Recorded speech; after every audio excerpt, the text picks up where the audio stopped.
173218058. Saya mahasiswi semester 6 jurusan Manajemen Pendidikan Islam Fakultas Tarbiyah dan Keguruan UIN Sunan Ampel, Surabaya. Di sini saya akan memaparkan sedikit mengenai materi dari mata kuliah Studi Aplikasi Administrasi di Pendidikan. Nah, judul kali ini pembahasan kali ini yaitu urgensi komputer, perangkat lunak, dan jaringan internet di lembaga pendidikan Islam. Nah, seperti apa sih? Sebelumnya tadi saya sudah menyebutkan bahwa saya adalah mahasiswi jurusan Manajemen Pendidikan Islam.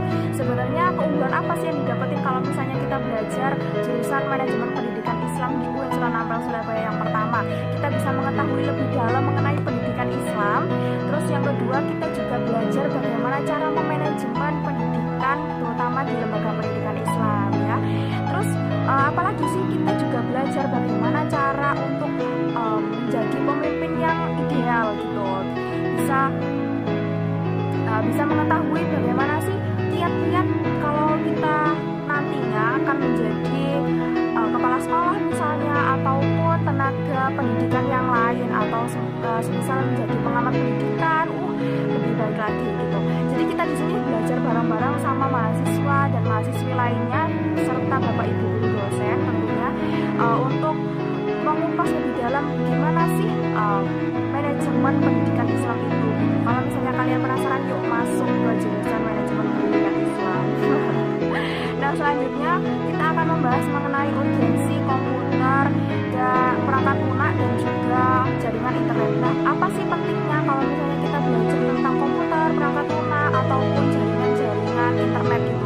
Nah, di sini kita kan udah masuk ke zaman digital ya, udah masuk ke komputer, udah masuk ke mesin-mesin gitu. Jadi kurang afdol kalau misalnya kita nggak belajar mengenai komputer, jaringan, internet, sedangkan sekarang kita itu sudah berdampingan dengan mesin ya kan. Nah, dari sini kita bisa lihat bahwa semua pekerjaan yang dilakukan oleh manusia sudah bergantung sama mesin. Mesin itu sudah membantu kita untuk menyelesaikan semua pekerjaan secara cepat, efektif, dan efisien. Nah, gimana kalau misalnya hal itu kita terapkan di lembaga pendidikan Islam, kita terapkan di pendidikan Islam gitu loh.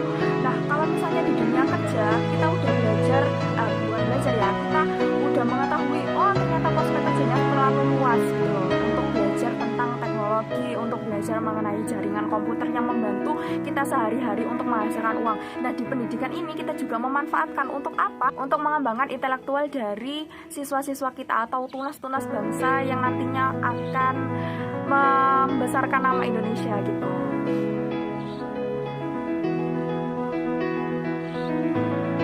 Kalau misalnya di lembaga pendidikan itu komputer fungsinya apa aja sih? Fungsinya banyak banget untuk memanajemen seluruh elemen yang ada di pendidikan. Contohnya seperti kalau misalnya di pendidikan akan ada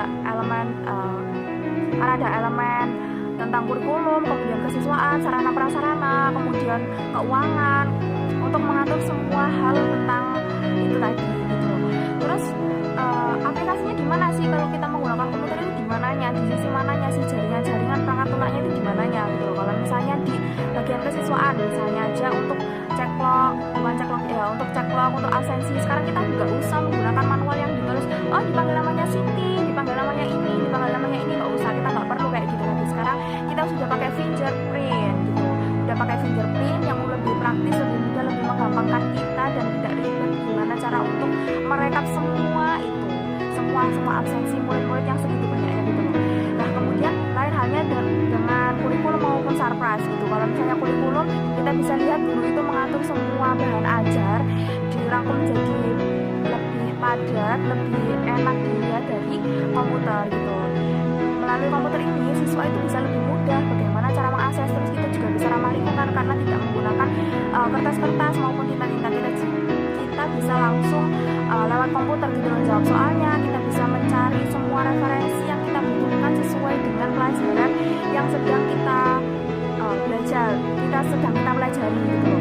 Misalnya tentang matematika, aku pengen tahu sebenarnya asal-usul matematika itu dari mana sih gitu loh. Kita bisa tahu dari mana, dari internet gitu. Bisa cari sumber-sumber yang terpercaya dari internet melalui jurnal, melalui buku, ataupun sumber-sumber lainnya, sumber-sumber belajar lainnya gitu. Terus kalau misalnya kita memanajemen sarana dan prasarana gimana? Kita bisa menggunakan sistem daring barcode dari komputer ya. Kita bisa membuat barcode itu tadi, ataupun bisa pakai aplikasi-aplikasi yang sudah disediakan oleh para ahli kita. Misalnya kita bisa cari referensi di Google, di YouTube, ataupun lainnya.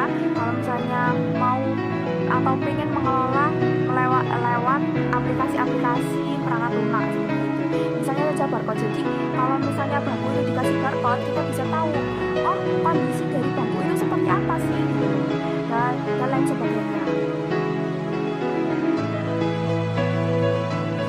Nah, masuk ke hal vital seperti misalnya keuangan. Gimana sih cara mengelola keuangan kalau misalnya kita pakai komputer gitu? Kalau kita nggak tahu gimana cara menggunakan komputer, perangkat lunak, ataupun jaringan-jaringan internet, kita bakalan gaptek dan nggak ngerti apapun tentang bagaimana cara mengelola yang lebih efisien dan efektif gitu. Nah, di sini kalau misalnya kita belajar tentang komputer, sedikit banyak kita bisa tahu gimana sih caranya. Terus kita juga up to date, nggak ketinggalan zaman, nggak jadi manusia yang primitif gitu ya teman-teman. Nah, oke. Terus lanjut ke keuangan. Gimana sih kita bisa pakai Microsoft Excel misalnya. Jadi pengeluaran ataupun pemasukan dari yang diberikan oleh pemerintah ataupun pihak-pihak lain, kita langsung bisa memanage, menghitung dengan akurat lewat komputer. Jadi nggak ada angka-angka yang terlewat ataupun yang misalnya kita susah banget itu angkanya, nolnya banyak banget, kita bisa hitungnya. Kadang ya namanya juga manusia ya, kadang juga ada kesalahan untuk menghitung gitu. Kalau misalnya komputer nggak ada seperti itu, jadi langsung secara otomatis asalkan rumusnya itu betul gitu. Nah, selain itu apalagi yang bisa kita ambil dari jaringan internet, komputer, ataupun perangkat lunak ini? Nah, kita juga bisa mengelola platform yang digunakan untuk promosi sekolah kita nih, promosi lembaga pendidikan Islam ini, supaya lembaga pendidikan Islam kita itu bisa dikenal lebih luas dan bisa menarik lebih banyak peserta didik gitu. Kalau misalnya lembaga kita udah terkenal, jadi kan otomatis cuannya lebih banyak gitu kan ya teman-teman. Nah, setelah itu kalau misalnya kita udah bikin seperti itu, sekolah kita jadi lebih baik lagi, menerima banyak peserta didik, kemudian kita juga bisa meningkatkan akreditasi atau nilai dari sekolah kita, dari sekolah atau lembaga pendidikan Islam itu tadi. Kita bisa meningkatkan itu kenapa? Dari mana? Dari kalau misalnya kita udah menggali banyak informasi mengenai dunia pendidikan yang baik itu kayak apa sih, kalau misalnya lembaga pendidikan harus dibangun seperti apa, harus dimanage seperti apa. Nah, kita bisa cari lewat jaringan internet atau perangkat-perangkat lunak yang lainnya yang bisa menunjang informasi, telekomunikasi, dan lain sebagainya. Terus apalagi yang bisa diambil? Yang bisa diambil ada lagi yaitu kita bisa menjalin relasi dengan pihak-pihak lain yang bisa menunjang kepopularitasan dari lembaga pendidikan Islam kita. Dari misalnya kita bisa berhubungan dengan kepala sekolah yang lain ataupun kepala yayasan yang lain, sehingga kita bisa menyerap semua ilmu dari beberapa pihak itu, sehingga mengembangkan lembaga pendidikan kita menjadi lebih baik lagi seperti itu. Nah, itu dia urgensi dari komputer, perangkat lunak, dan jaringan internet yang bisa digunakan di lembaga pendidikan Islam. Tidak hanya guru ataupun tenaga pendidikan yang lainnya, tetapi siswa juga bisa menikmati. Tidak hanya siswa, tapi masyarakat juga bisa menikmati kecanggihan teknologi informasi, telekomunikasi gitu, dari internet, komputer, dan sebagainya. Bisa membantu pekerjaan yang lainnya, bisa menambah cuan, atau bisa meningkatkan intelektualitas kita sebagai mahasiswa, siswa, guru, dosen, dan lain sebagainya, pihak-pihak yang memang membutuhkan hal tersebut gitu. Ya, terima kasih telah menonton video ini sampai habis.